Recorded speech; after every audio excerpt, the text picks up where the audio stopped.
Hi kids, so let's start with the third chapter. So we have already the name of the chapter is From Gathering to Growing Food.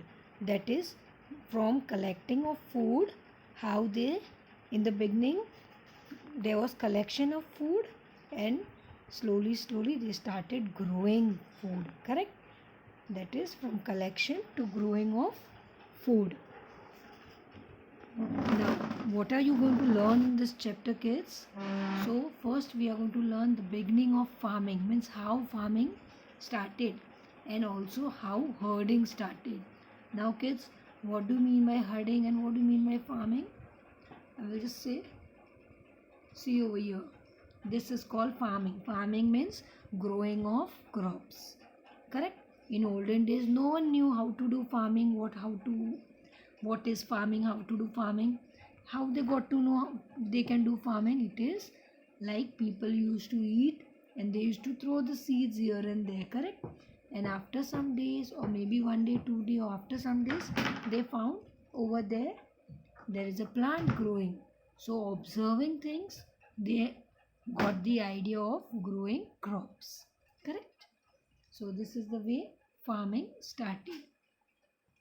Now another thing which you are going to learn over here, how herding started. Now what is herding? First of all, see over here, cattle rearing. Herding means cattle rearing, that is means taking care of animals. You might have heard many cattle rearings are done, like cattle rearing of goats, cattle rearing of sheep, buffaloes, cows, correct? Why people do cattle rearing or why they do herding? One is because they get many things from them, like if goats are herd, you get milk from goat, correct? Then, secondly, you also get people who eat non-veg. They have always, if they want to eat non-veg, they can just get the flesh of the goat that moment itself. They can enjoy mutton that moment itself, correct? Same way, if cows are herd, they will get milk and they can make many milk products. So people do cattle rearing to earn money and to also satisfy their own needs, correct? Eatables they get from this thing from cattle rearing. But in olden days, how they started, first they just used to keep the left foot outside the house, and the houses were not very strong, correct? They were not the pakka houses, what we call, not of cements and all. They used to do farming, so they started settling at those places. This way settlement took place, correct? In the very start, kids, there was no house, nothing. People used to travel from one place to another in search of food and water, correct? And why you find people mostly searching, like staying nearby jungles or nearby sea areas? Because in jungles they find plants, they find food. Secondly, they find animals which they can hunt and eat, correct?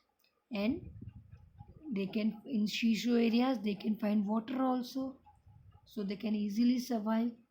So one area they live for 1 2 days, then the all the plant fruit is over, then they move further.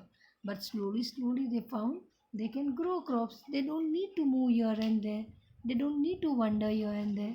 So they started growing crops, and now they knew, okay, if they are growing crops, crops can grow in 1 day. Some crops will take more time to ripe, correct?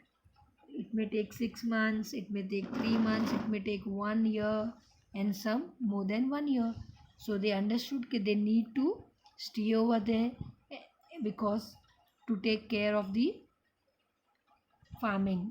What all are required, kids? One, the seeds are sown. Daily they have to be watered. Then they have to take care no insects enter or do not take play, like they don't start eating the plants, so they have to see the plants, take care of the plants properly. Then what else? They have to take care birds don't eat away their ripe food, the grown food, correct? So many things were there for which they need to settle down at one place. So slowly people started building houses and they started settling down. Clear?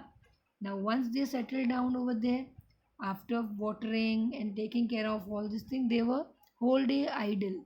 So sitting idle, they started doing other works, like they started pottery work, like making pots, then making baskets, sharpening the instruments, the stone instruments, correct, for like better weapons for hunting purpose.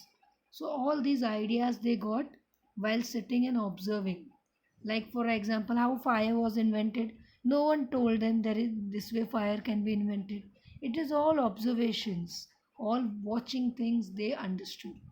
One man was just sitting, he threw a stone and the stone hit another stone and there was a light sparkle. From this they got to know this way fire can be invented. Correct? Then one day they got an idea, if the flesh is cooked it will be more softer. So they started doing that work. So all observations were there, and from that they started doing farming, they started cooking food. Correct? Now how rearing took place, kids? They found when the leftovers are thrown outside, they found animals coming and eating them. And daily, if they were throwing and the animals were coming, they became friendly to that animal, and the animal also became friendly to them. Correct? This way, they got an idea. Okay, if we keep animals at our place, we will get milk, we will get wool, and together we will also have production of animals more, because they will go on giving birth to other animals, correct, to baby animals. So this way even cattle rearing started. Okay kids, today we do this much, we continue tomorrow. Till then, see you, bye bye.